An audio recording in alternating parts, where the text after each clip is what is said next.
सो है गाइस, स्वागत है आपका आप ही के यूट्यूब चैनल में इसको डीके में। एंड आज हम जिस शेयर के बारे में बात करेंगे वो Radhe developers limited. Radhe developer के द्वारा आज के दिन आप लोग देखोगे अपने क्वार्टर 1 के जो आंकड़े वो पब्लिश किए गए हैं।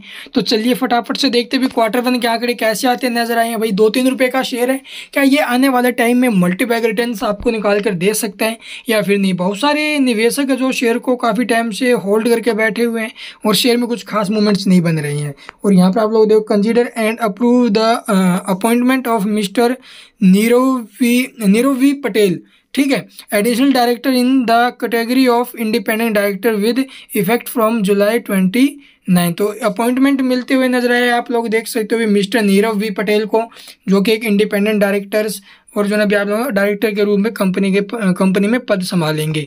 इन सब के चलते यहाँ पर आप लोग देखोगे और क्या हमें जो ना भी देखने को मिला है इसके रिगार्डिंग, और तो कोई अपडेट आते नजर आए। चलिए अब इसका रिजल्ट्स देख लेते भी रिजल्ट्स कैसा रहा है। तो यहाँ पर आप लोग देखोगे अनऑडिटेड फाइनेंशियल रिजल्ट दिए गए हैं। All figure in rupees lakh में दे रखी है, लेकिन मैं आपको जो ना भी करोड़ में कन्वर्ट करके बताऊंगा।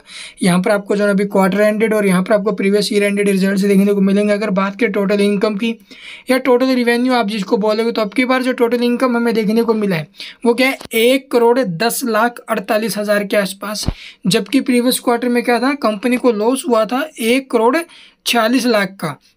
और अब की बार जो है रिजल्ट्स प्रॉफिटेबल आए हैं।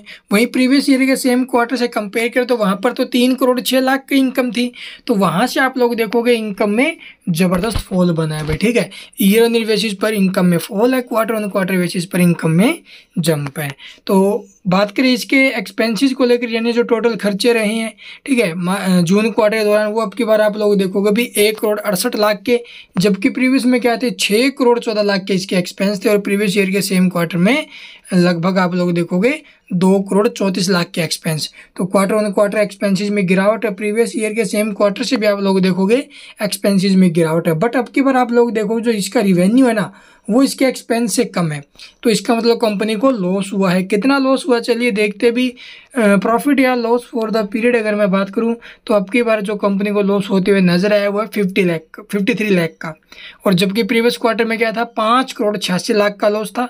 और वहीं प्रीवियस ईयर के सेम क्वार्टर में 47,00,000 का प्रॉफिट था। तो क्वार्टर ऑन क्वार्टर बेसिस पर रिजल्ट हमें जो ना अभी कुल मिलाकर अच्छे आते नजर आए हैं, ठीक है। लॉस में जरूर आया, लेकिन प्रीवियस क्वार्टर से लॉस में काफ़ी ज़्यादा हमें जो ना भी कम देखने को मिला लॉस, ये काफ़ी अच्छी बात है। और प्रीवियस ईयर के सेम क्वार्टर से कंपेयर करें तो वहाँ से तो भाई देखो खराब ही आए, वहाँ तो प्रॉफिट में था, लेकिन अब की बार रिजल्ट आपको फिर से लॉस में आते नजर आए हैं।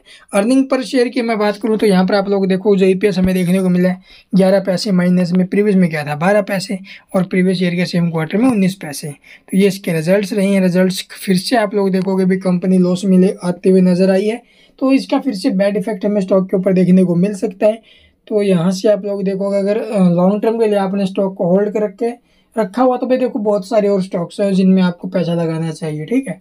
ऐसे स्टॉक्स के रिगार्डिंग अगर मैं बात करूँ लॉन्ग टर्म के लिए चलना थोड़ा गलत साबित हो सकता है। आई होप आपके सारे डाउट्स स्टॉक को लेकर दूर हुए होंगे। फिर भी कुछ भी पूछना हो कमेंट में पूछ सकते हो। चैनल को सब्सक्राइब नहीं किया तो सब्सक्राइब करना मत भूलना। And thank you for watching the video.